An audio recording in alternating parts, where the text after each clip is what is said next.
So I have to make a confession. I spend a lot of time observing a lot of affiliate sites in a lot of niches. And one common thing that I find with a lot of them is that while a lot of them are doing okay with traffic, they often are under monetized. It means that they could probably be making more money if they did a better job with their on-site experience and with the way they handle their affiliate offers. So in today's episode, Mark and I sat down and made a list of our best and most advanced affiliate tactics so that you don't make that mistake. But before we jump into the episode, I want to announce the 3 winners of our $16,000 of tools and online marketing courses giveaway that we just recently closed. And before we announce the winners, I want to take a second to thank all the companies that donated several licenses of their software so that we can put this giveaway together. So the 3 winners are: for the 3rd place, we have Mohammed from the UK. For the 2nd place, we have Ashwin from India. And for the 1st place, with the biggest prize pool, we have Melissa from the US. So don't worry, we have your email. If you won, we will get in touch. If you didn't win, I would suggest you still check out all the tools that we selected for this giveaway on unadulterated.com/giveaway. They're all pretty great. But for now, let's jump into the episode, and happy Easter, everyone. Hey everyone, welcome to the Authority Hacker podcast. I'm Gael, one of the hosts of the podcast and co-founder of Authority Hacker, and I'm with Mark. How's it going, Mark?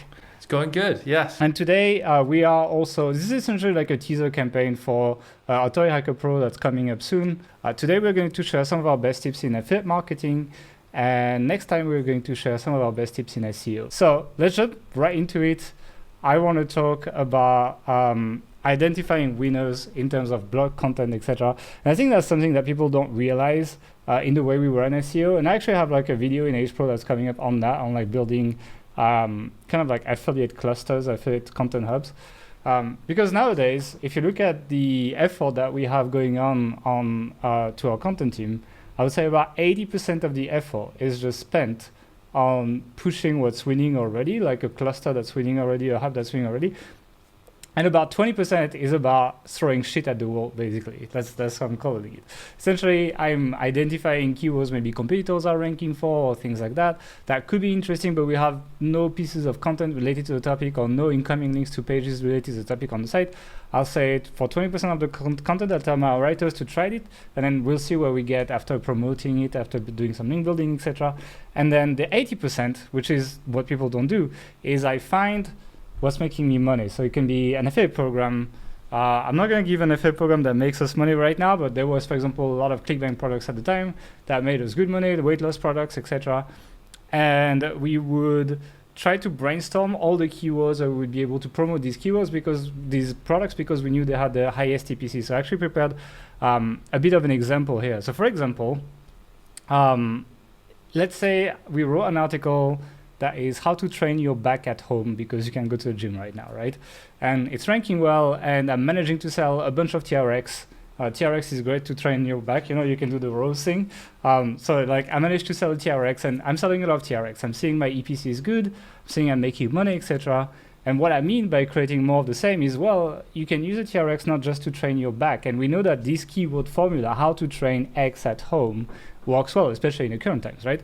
So if that piece of content was making me good money, I would immediately queue how to train your legs at home because you can do split squats with the TRX, how to train your glutes at home because you can do bridges that are pretty hard with the TRX, how to train your arms at home because you can do the curls with the TRX that are also pretty hard, how to train your chest at home, you can do the push-ups on the TRX that are pretty hard.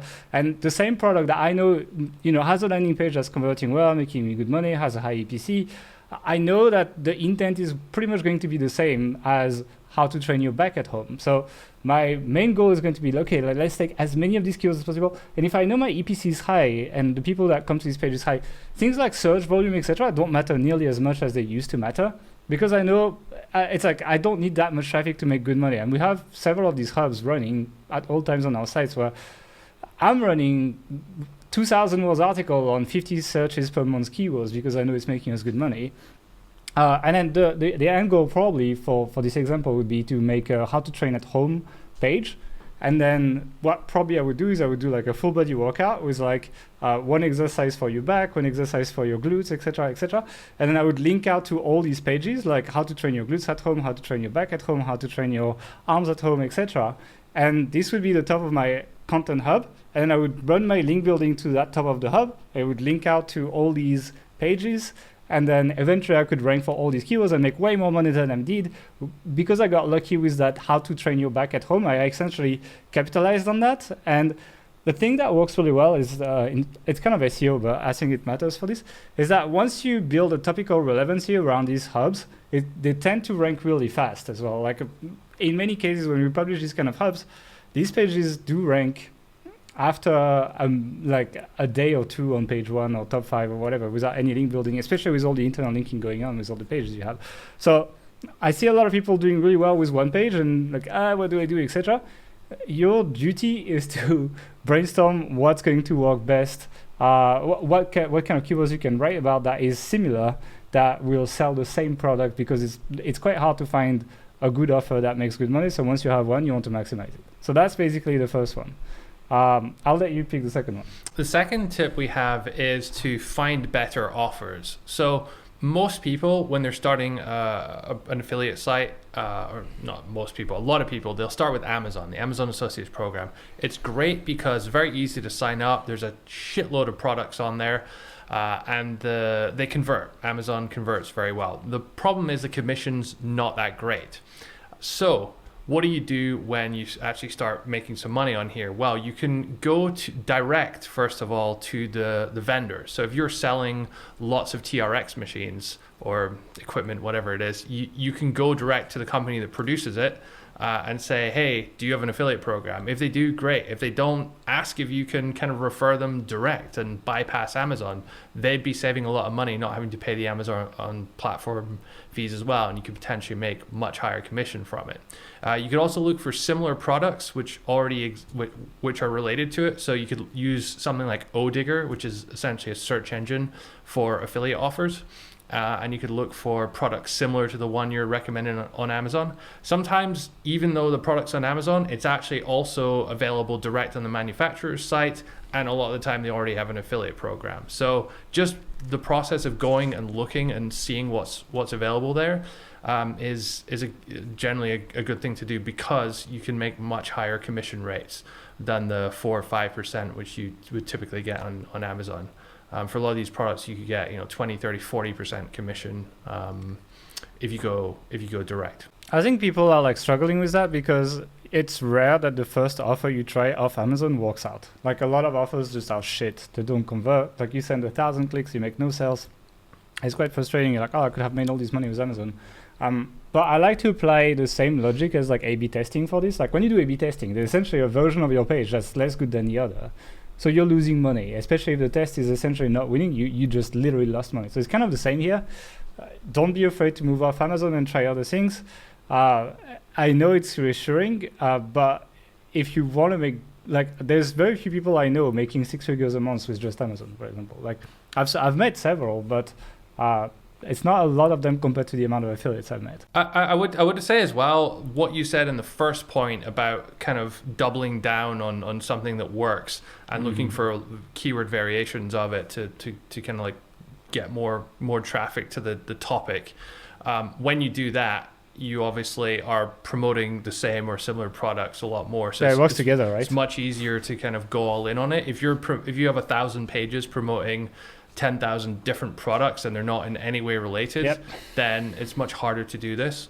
So what you can do is you can look at your Amazon sales reports, and you can actually order it by quantity ordered, and you can just see what is selling the most, and then you can kind of work down it that way, and that can give you a priority list.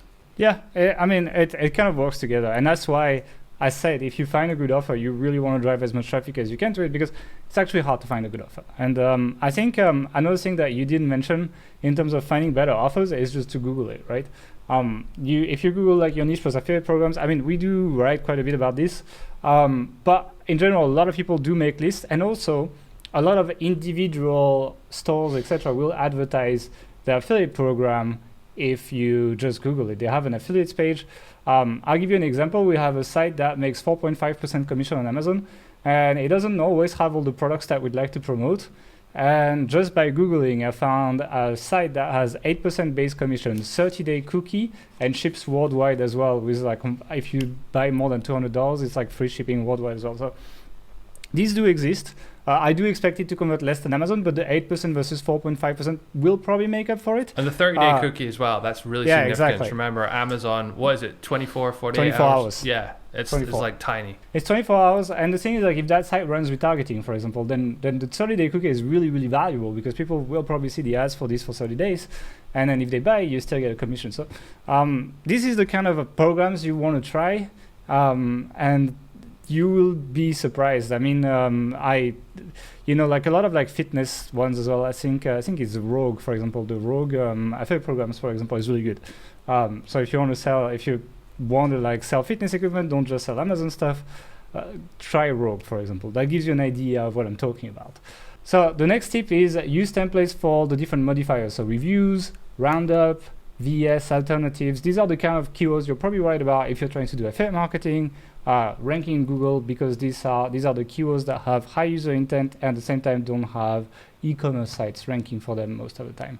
And the thing is, if you want to scale things up like the way I mentioned, where I said like write the same article multiple times for different part of your body, having templates is a game changer for that, because it really sucks when you run a site to have to brief each article one by one and like doing a ton of research, etc. If you want to do it properly, if you want to research your writers to do a good job, it does happen that it could take like 1 or 2 hours to brief an article, but it's probably worth it spending 2 hours briefing an article if you know you're going to write 20 of them or 30 of them of the same ones. And so what it gets as well, it gets consistency. And it's one thing I like to do with content refresh as well, right? So I pick one article template. Let's say we do the same thing, like how to work out your back at home, how to work out your arms at home, etc. I pick an article which is like why you want to work your back, the best equipment for working your back, and maybe the best exercises for working your back at home. Something like this would be the 3 sections in the article. I'm just making it up, right? And one thing I like to do as well is I like to experiment with the template every time we do content refreshes as well. So I like to look at like what's ranking, and I actually change my template as it goes. So I have a template for like how to work out at home X part of the body, and I'll just essentially we need to update our content every year or 2 these days. It's kind of like mandatory at this point. And then I'll essentially work that, but after that, I'll just do a batch with all the same, and I get an idea of the conversion rate, and I'm able to do CRO work at the same time as I'm updating my content as well. But having a structure, being able to repeat stuff, and also training your staff. Once the staff, it's like very often when we give an article to a writer, we don't like it, the first version. It takes a lot of feedback. And if you want good content and if you want to be competitive, then most out-of-the-box writers will essentially not know how to do that properly the first time. And the thing is, like, you kind of have 2 choices. One, you spend a lot of time giving them feedback on that one article, and it takes even more time. It's really annoying. Or 2, you just train them on that format, and then they're able to take that feedback you gave them and do it on like 20 articles. And that's how you essentially scale your management, and you're able to do a lot. Literally this morning, I assigned 30 plus articles with the same format to one writer, and he has work until July. And that is essentially how you do this. And consistency is really good. One thing I like to do as well, especially for like reviews, roundups, etc. these days, is creating custom post formats. So, and I think we'll talk about like comparison tables after that, but basically being able to, like, if you check a review on Authority Hacker, if you go check Ahrefs review, for example, Google Ahrefs review will probably be in the top 3. I can't tell where we'll be ranking at the time the podcast comes out, probably be there. And you'll see we have this custom header with like the custom description, call to action. If there's a free trial, it says get your free trial. If it doesn't, it just says get your account or something. And we build these with Elementor and Advanced Custom Field. And it's really easy. You don't need to code anything, etc. And what it does as well is its page template is essentially becoming part of user intent / search intent that Google is looking at. So like for some queries, you'll see only list posts rank, and you need the list post page format. And for single reviews, if you go in tech, for example, you will see a lot of like CNET, The Verge, all these guys, and these guys will have this kind of format we have in a review. And if you have that page format, you will rank higher. And if you look at the reviews on Authority Hacker, they've done pretty well as well. So we mix the writing template that we give to the writers and we train them together with the page template that actually reinforces the intent of the page and the intent of the what the user should be expecting from the page. So works really well. Build templates, and we actually have a lot of these templates in H Pro. We have all the writing templates, and I actually also recorded a lesson on how to do these single review templates that's actually coming out around the time when this podcast comes out. So the next one is to negotiate higher affiliate commissions. And I've just actually finished recording a lesson again for Authority Hacker Pro. Sorry to keep name dropping. But I've recorded a lesson about this, and it's surprising. And I say this as someone who runs an affiliate program, for Authority Hacker for our courses. It's surprising how few people ever ask for affiliate commission increases. The fact is, most vendors, most product owners, most affiliate managers have considerable leeway to increase affiliate commissions. If you send more traffic, or you commit to doing more of these keyword variations, or doing more content around them, or pushing them harder. They have leeway to increase your commissions if you're going to do that. But most people never even ask. The best affiliate managers will proactively reach out to affiliates who are doing well, reward them, encourage them to do more and more and more. And we've seen it ourselves in some other sites when the affiliate managers reach out to us and offer us all sorts of perks and commission bumps and stuff. Like it feels really consultations and everything. Yeah, it feels really motivating, and we always end up pushing them a lot harder in those situations as well. So from your perspective, from an affiliate's perspective, ask them first and foremost. But bear in mind, by the way, you can't really do this on Amazon because it's just the nature of the beast. They don't care. I mean, actually, there is a super affiliate level on Amazon. If you're making really a lot of sales, I'm talking like millions. There is a top secret tier where people make like 10% commissions and like have all these kind of perks, etc. That's where the Wirecutter is. That's where like these big guys are, and some big affiliates. It does exist, but I'm not even sure they even let anyone in anymore. It's probably something that's so they actually have different thresholds in different countries, and you get like an Amazon rep and all this kind of stuff, and that's why a lot of these bigger sites seem to be breaking some of the Amazon rules about displaying price and all this stuff. But just if they do it too, is not a valid excuse. So always stick to the rules. But for most other affiliate programs where you're dealing directly with a product owner or through an affiliate network that's not Amazon, just asking is a good way. So just reach out and ask for a higher commission. If you don't get it straight away, then a better approach perhaps is to go in and say, hey, I've done this. What in terms of content, reviews, the amount of traffic, amount of sales you're generating on a monthly basis. I want to invest more money in this kind of content. Here's my plan. How about you increase my commission so I can assign more budget to it? Right? Yeah. I mean, it's free to ask, right? Worst case, they say no. And then they're still happy you're pushing them. So it's like they will not reduce your commission. Even if they say no, get them to commit to a goal. Say, okay, I understand now is not the right time, or I'm not sending enough traffic, whatever. How much traffic do I need to get, or how much sales per month do I need to get before I can get an increase in commission? And then get them to agree to that. And then you have a goal to aim for. And when you get there, you will get a commission bump.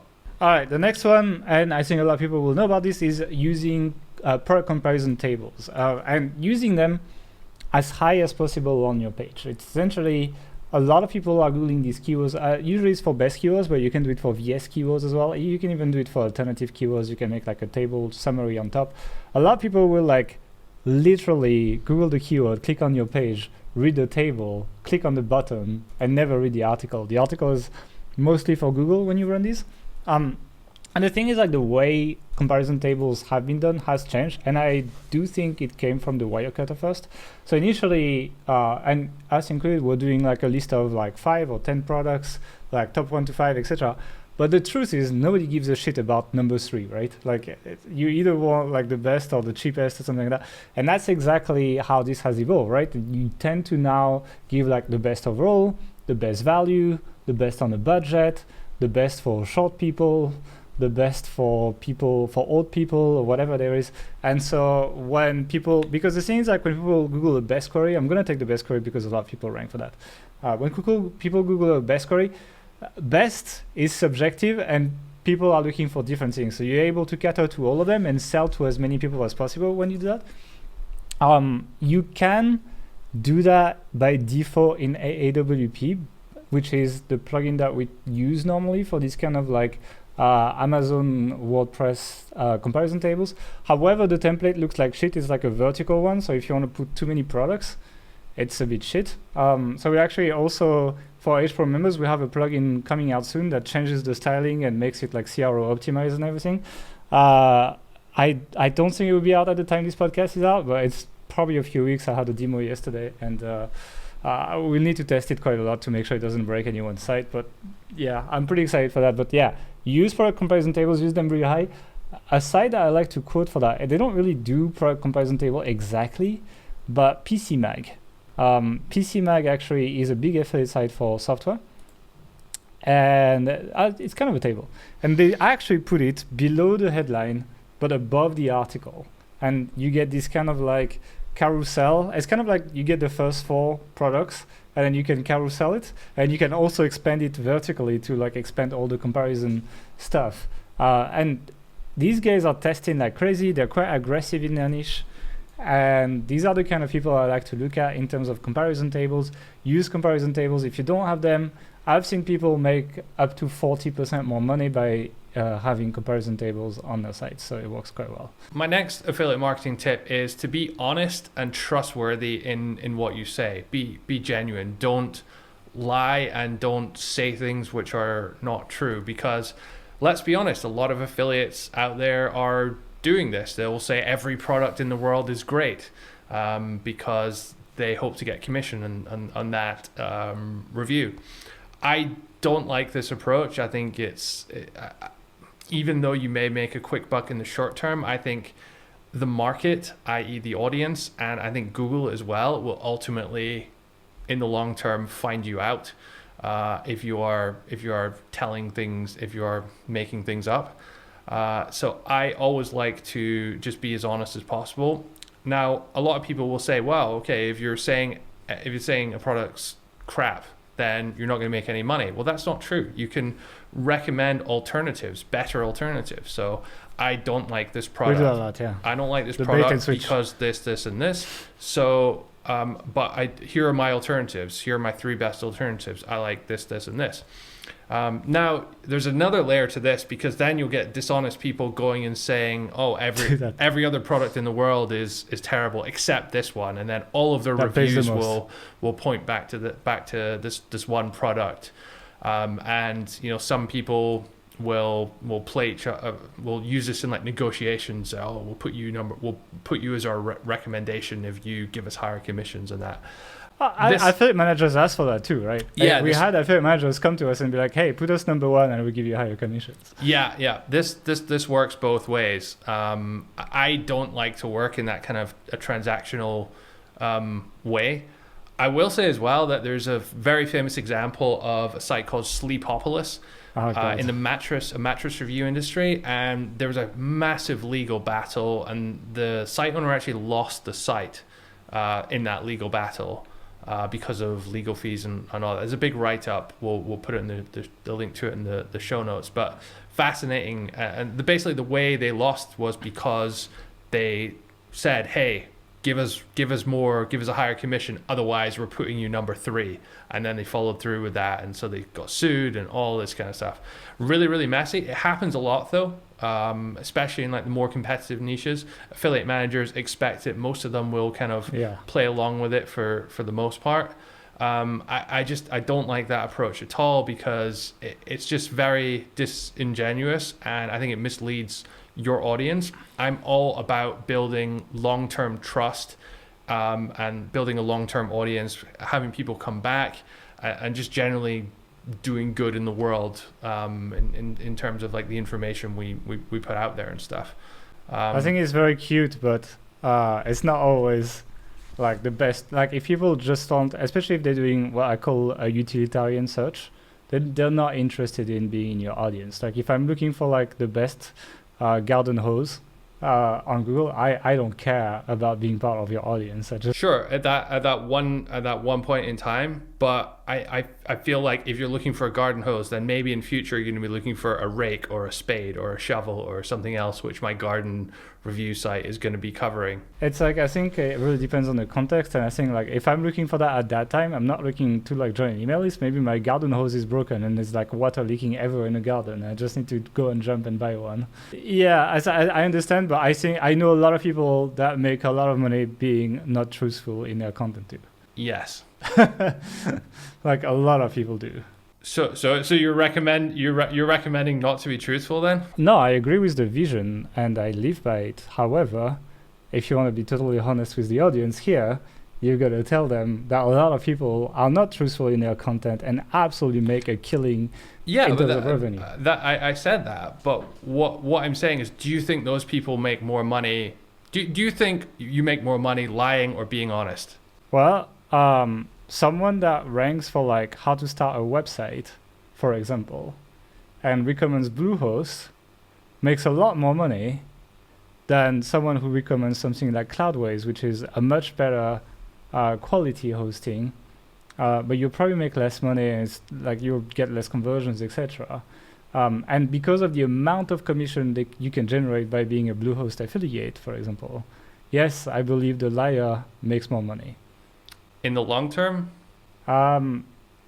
Probably. So it's an interesting example. There's a website, Hosting Facts, and they actually had for a period of time really unbiased reviews, and they really kind of had a data-driven approach as to like what a good web host was. Bluehost was not up there. Then they got bought over by another company, and suddenly Bluehost was at the top of everything. Yeah, Bluehost is number one now.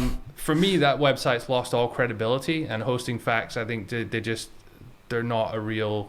They're just lying, essentially. But don't you think they make way more money? So here's what I believe. I believe that the optimal path, and by the way, we're not going to follow this because we're stupid, but but the optimal path is actually to start truthful, build an audience, get a fuck ton of links to your site for being high quality resource, like Hosting Fact has done. And then at a point of time when you reach that critical level of authority and you're ranking for a lot of keywords, then you can flip the script and switch to the best paying offer, because you don't need this. Essentially, it's a small community that links to you and makes you the authority. And it's a large community that discovers you through search, right?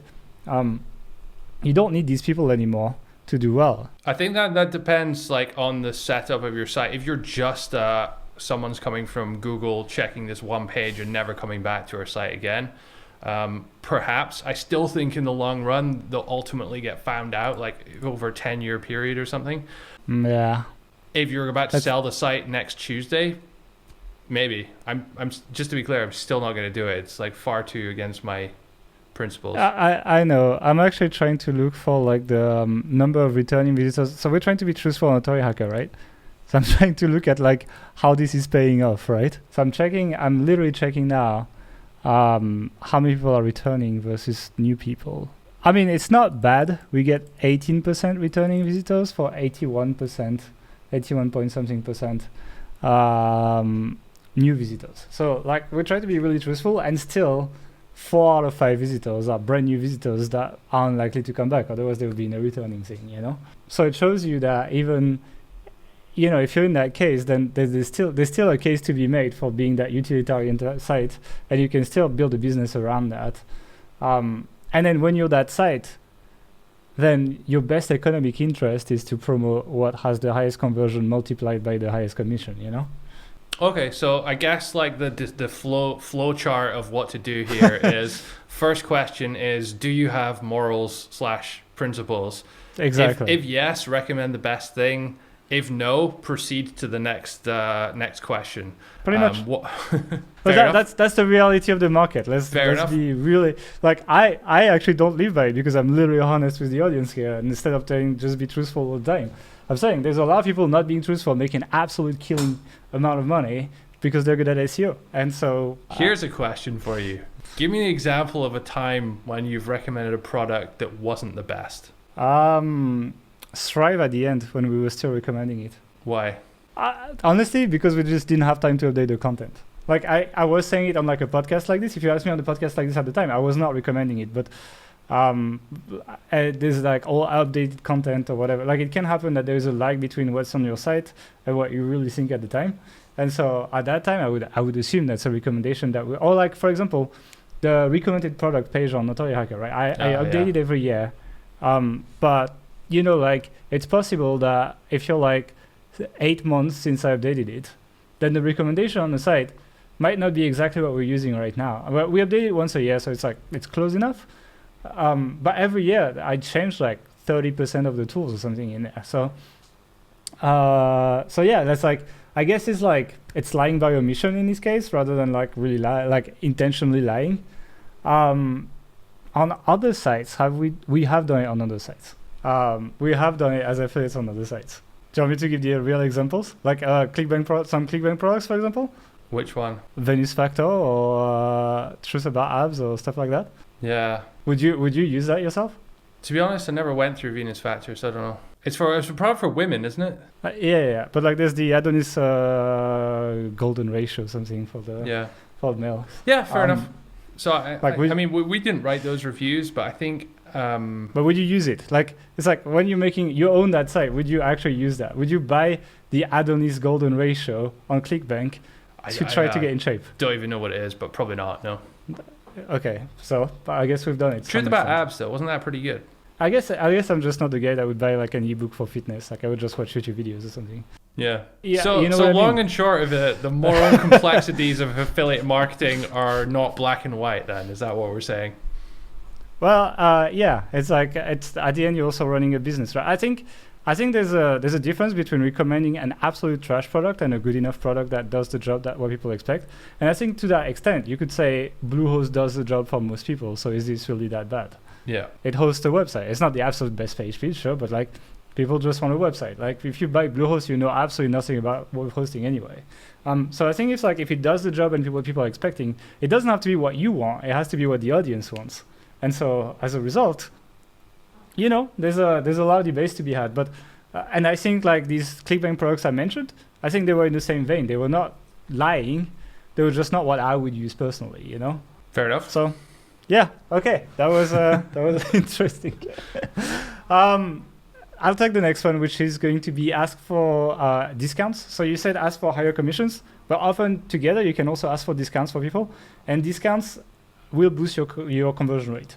Even if you lose a bit of commission, because let's say you get paid 20% of what people spend, well, if you get 20% discount, then you essentially get 4% less money.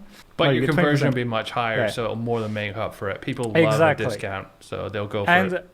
The way it really worked for us is when we managed to convince the seller to also create a landing page that said exclusive discounts for the readers of and whatever the site is. I'll say Notorious Hacker in this case, and then there's our logo and their logo next to each other. Like in a lot of industries, this is common practice. We didn't invent it, and that converted like gangbuster, like literally 30-40% more. And I'm actually gonna couple that with another tip that I had on the list, which is what I like to do with these discounts is I like to use exit pop-ups. And so let's say you're on a review, right? Like you're on a review of Ahrefs. Ahrefs doesn't give discounts, but I'll just give an idea to people who listen. You're on a review of Ahrefs. I'm like, well, Ahrefs is $99 per month, and I'll put the normal price on my main review content to anchor the value of the product. Most affiliates would just say, oh, look, get 20% off Ahrefs, get it only for $80 or whatever. I would not do that. I would be like $99 per month. And then I would put an exit intent pop-up, and I would put a big timer, and I'd be like, get 20% off Ahrefs now, click here to claim the discount. And because of the anchored value, rather than just saying it's $80, people feel like they really got a discount because the main content of the page feels like the normal thing. And so these together with the custom landing page, etc., has been amazing in terms of revenue. And for example, it doesn't just work on reviews, because for example, this example of like how to work your back out at home, you can do the same with the TRX. For example, you're reading this article about how to use the TRX to do rows, and then you can then have an exit pop-up that says, hey, 20% off the TRX, click here to get it. And your info content will make sales. We have made quite a lot of sales from info content that way, using these exclusive discounts, pop-ups, and semi-buyer intent keyword, which gives you so much more than just the review and the best keywords. Along a similar vein, you can also do the same with bonuses. So you can bundle some kind of bonus, maybe a guide, your own mini course, some kind of info product that you've created. And whenever someone buys the affiliate program, you can deliver that bonus to them. And if it's a digital thing, digital course, something digital, then of course that's free to and can be automated. A lot of affiliate programs and a lot of affiliate software actually has the ability for affiliates to deliver a bonus built in automatically to the tool. So Thrivecart, which is a shopping cart / affiliate platform we use for the Authority Hacker courses, our affiliates can actually, there's an option for them to do that. So whenever they recommend someone to our course and that person buys, they will automatically get emailed the bonus. So you can do that really effectively if you have something of value. You can do that really effectively in order to help further encourage the sale in the same way like a discount would be. So if they buy through your link, they're getting something extra. Yeah, we had some affiliates do that. It's quite classic in IM, but like in other niches, not so much actually. I want to go back to pop-ups actually, because I didn't actually give everything.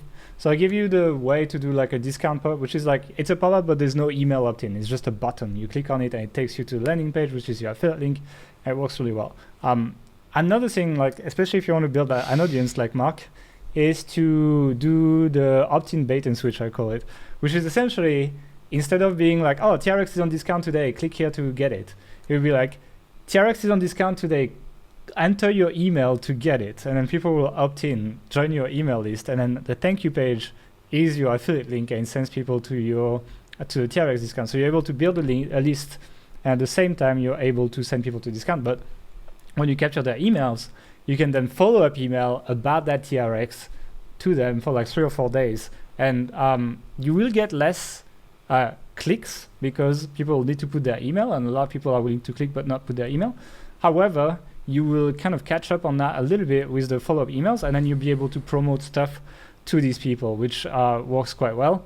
And another thing that you can do as well with the pop-ups is go the traditional way, so which is offering a lead magnet. So, download my free home workout guide, for example, in this case, and people just opt in. And they land on a thank you page, and then you create what we call an offer wall, which is a really old school concept in affiliate marketing. We did run that for a while, and essentially you land on it, and it's gonna be like, well, what do you want to do? Do you want to lose weight? Do you want to, work on your skincare? Do you want to learn how to work out? Basically, like a bunch of things that would be related to the content, and essentially each of these is an affiliate offer, right? Many times we would do that with like VSL types landing pages, but like we would just like be promoting that, or we would be putting a mix of blog posts together with offers. So we'd be like, oh, home workout, TRX discount, how to do your own face cream, acne cream, etc. And we'd mix it up, and people would just click on whatever is interesting to them on the grid, and we would monetize it in a smart way, either through monetizing the blog post they're landing on, or through directly sending them to an affiliate offer. So the pop-ups, even if you're like not a big email person, there's a lot of ways to use them to make money, and not many affiliate sites do it. Like some of the highest CPCs we ever had were on pop-ups actually, and I'm quite surprised how few people do it, despite the fact that I've mentioned that quite a bit. Do you want to take the next one? Yeah, so let's talk about CRO for a second. Again, this is one of these other things which is much easier to do if you're using a standardized template and all your review pages or versus pages or roundup pages are according to the same format. Similarly, if you're using tables, which we mentioned before, this is probably one of the key things which you're actually going to test. There are various ways to actually run an A/B test. You can use a tool like Visual Web Optimizer, which is, it's been around for more than 10 years. I can remember using this back in 2009, that long ago. It's a drag and drop A/B testing. You don't need to know any coding. It's just super duper easy. I believe there used to be a way to do it for free with Google Analytics. You had a blog post on that many years ago. I don't remember. Is that still a thing? Or I think the option still exists, but you should be not using that. You should be using the dedicated tool for A/B tests from I think it's Google Website Optimizer. Yeah. Anyway, Visual Web Optimizer. There's a bunch of others out there. They all do more or less the same thing. I know that one particularly well. What you do is you take your existing site, the existing layout, and that's the kind of control, and then you have a variation. So you change ideally one thing, and then you'll send traffic. It sends 50% of visitors to one and 50% of visitors to the other, and then you look at the data. How many clicks, how many sales did each version generate? Now, a lot of people make the mistake with CRO and they start testing things which don't really make a big difference, like the color of their buttons or something. Generally, big layout changes, big headline changes, any kind of call to action, copy, like the text on the button, or any kind of like major layout changes. So putting a table, above the fold or versus further down. Those are the things which you probably want to be testing because they tend to make more of a difference. Just remember as well when you are running a test that you do need quite a lot of traffic to a specific page before you'll get enough data for it. So if you're getting 100 visitors a month, it's probably not worth testing at that point. You'll need I don't know what the statistical significance is, but like the number of visits you need depends on the spread of the results of the different pages. So if like one page has like 5% conversion rate and one has 1%, it's pretty quick to decide. If one page has 1% and the other one has 1.1%, it takes a lot of visits. So it's not that simple, but you want at least 95% statistical significance, which could take several thousands of visits. So it's not something you want to do right away. It's something that you do when you've done all the stuff I talked about at the beginning, building these big hubs with similar articles as well, etc. So you can use the same data for multiple pages. That's when it kind of makes sense as an affiliate. Otherwise, I would say just write more content. I'll take the last point, which is emailing your list, and people will be like, email list. Yes, build an email list. So I mentioned several ways to build your email list even without having a lead magnet earlier. But I like the email list because it's a great way to test an offer as well. Like for people who have never ventured out of Amazon, they haven't done that. But if you have, then you will essentially be collecting like 10, 20 offers that you'd like to try. And honestly, like you'll find 10 and 9 will be trash and 1 will be good, And one easy way to test these offers is just emailing your list, get 1,000 clicks and see what happens. Are you making any sales or not? So I quite like emailing your list, but you can email Amazon links, by the way. I didn't do that. But one thing that I like to do is using behavior targeting, because some people are afraid to email offers to their list as well, which I can understand. If you're emailing a lot of offers, different offers to your list, etc., it will burn out to some extent. We even have a blog post on Atoya Hacker where we did like 20 promo emails in 30 days. And there was a degree of burnout at the end. We did make good money too. But there's a degree of burnout at the end.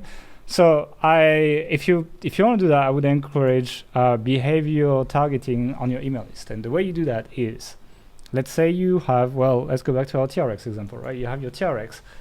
What I do is I would email my blog post on how to work out your back at home. Then I can tell in my email system, anyone that opens that email or clicks on the link, whichever you want. If you do click, there will be less people, but they'll be more targeted. If you do open, there will be more people, but they'll be less targeted. Then add them the tag TRX. And then send that email and wait 2 to 3 days so that enough, like most people had a chance to open it or it just was buried in the inbox. And after that, you essentially have a list of, depending on the size of your list, maybe between 50 and 3,000 people. And then you can write a promo email to these people to say, hey, there's a discount on the TRX. Go and check it out. Because what it does is you are first probing for interest in a topic by sending a blog post on how to work out your back at home. And it looks like you're just providing value to your list. And what it does is it segments people who are interested in building a back while working out at home from those who are not interested in that in your email list. And so the people who are not interested will never receive a promo. And what you can do is you can just email another blog post to segment them for something else, maybe like how to make smoothies at home, and then just promote a NutriBullet to them, for example. That would be what I would do. And so you're able to build these mini lists of interest that you can then target with stuff that's relevant to them because they have told you through consuming your content. So it's a great way to run your email list. For example, on your Toy Hacker list, I think I have a list of like 6,000 to 8,000 people, I can't remember, of people tagged just for link building, for example. I know they won't care about link building, etc. If we ever had anything just related to link building to promote, some software we use that does a discount or something, I can just email these people, be like, hey, discount on Ahrefs or discount on Hunter or something, and then like not bother the people that follow us for, you know, email marketing, which there's 3 of them, you know. So it's what it allows me to do. So email your list, but be smart about it so that you don't burn it out. Any other final tip, final words of wisdom on like affiliate for people? No, just to add to the email thing, I think it's one of these kind of like long-term plays that a lot of affiliates who are just relying on, you know, the Google traffic and the visitor that's never going to return, make a quick buck off of them, which, as we've established, absolutely works. But if you want to get to that like authority site mode level, then it's something you really have to consider doing, and, you know, try and get people back and build a real audience and do all that kind of stuff. But as someone who's done it, like, it's so worthwhile when you have it, because it's a pain in the ass to start with, to be honest. But once you get there, like, it's so powerful, and the stuff you can do with it is awesome. The thing as well is, like, if you're gonna be building info content for your link building, then you might as well have at least opt-ins on your info content. You will get traffic because you're getting links to it. Not while you're doing the outreach campaigns, by the way. After, we would tend to produce the info content, do the outreach campaign, and then, like, I don't know, a month or 6 weeks after we finished doing the outreach campaign, we would then put the opt-ins on, because we found that we got fewer links when there were opt-in pop-ups on the page. Yeah, but like, if you're gonna do that, if you're gonna do skyscraper, if you're gonna do all of that, you might as well just put a pop-up, even if you're not emailing your list yet. Just like start passively building your list, and just make a resolution that when it hits 5,000, you start emailing once a week, and then eventually it will build up and it will work. So okay, we're gonna wrap it up here. Thank you guys for listening. We have an H Pro launch coming up on Sunday, the 19th of April. So if you've been waiting for H Pro, I know several people have been emailing. It is coming soon, finally. We have a new podcast coming out next Monday on our best SEO tips. If you're on YouTube, or if you're on YouTube, you know what? Just click the subscribe button, click the bell, drop us a comment, help us ranking on YouTube, would help. If you're not on YouTube, then don't forget to subscribe on your favorite podcast platform. We are on iTunes, we are on Spotify, we are on Apple Podcast. That's also iTunes, that's the same. We are on Google Podcast, and we're on SoundCloud. So we are on all of them, just find us there and subscribe. So thank you for listening. Have a good week. See you later.